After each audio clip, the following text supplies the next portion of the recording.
بسم اللہ الرحمن الرحیم۔ معزز ناظرین السلام علیکم، میں ہوں حکیم ابو حسان۔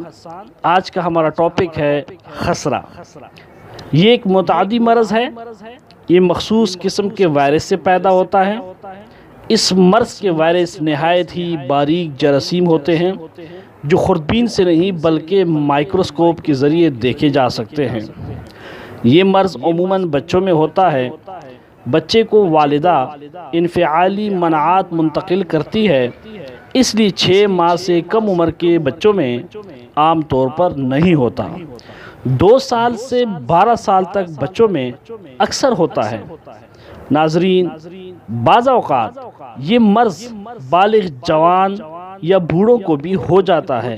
یہ مرض زندگی میں اگر کسی کو ایک بار ہو جائے تو دوبارہ نہیں ہوتا۔ یہ مرض اکثر وبائی صورت اختیار کر لیتا ہے۔ ناظرین، اسباب کے حوالے سے اگر ہم بات کرتے ہیں تو اس مرض کا اصل سبب ایک خاص قسم کا جراثیمہ وائرس ہے۔ یہ ایک متعدی مرض ہے جو ایک مریض سے دوسرے کو اس مرض میں مبتلا کر دیتا ہے۔ اس کا وائرس جو ہے یہ وبا کے ذریعے دوسرے کے جسم میں منتقل ہو جاتا ہے، مثلا مریض کے کھانسنے، چھینکنے یا ایک دوسرے کے ساتھ میل ملاپ سے ہو جاتا ہے۔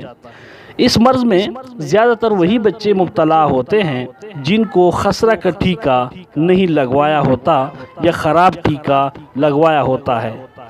اس زہریلے اثر سے صفرا زیادہ پیدا ہو کر خون میں شامل ہو جاتا ہے، جس کو طبیعت بدل کر بدن کی طرف دفع کرتی ہے اور جلد پر دانے پیدا ہو جاتے ہیں، جس کی وجہ سے پھر مریض کمزور اور لاغر ہو جاتا ہے۔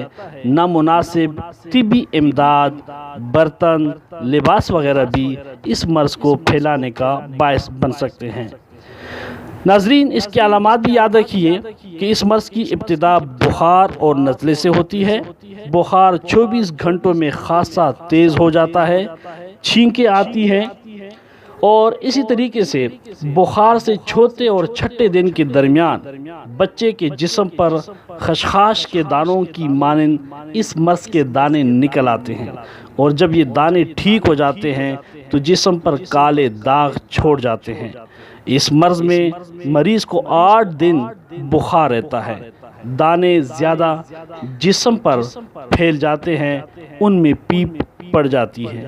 ناظرین، آج کی اس ویڈیو میں ہم نے آپ کو اس خسرے کے حوالے سے بتلایا، اسباب بھی بتلائے، علامات بھی۔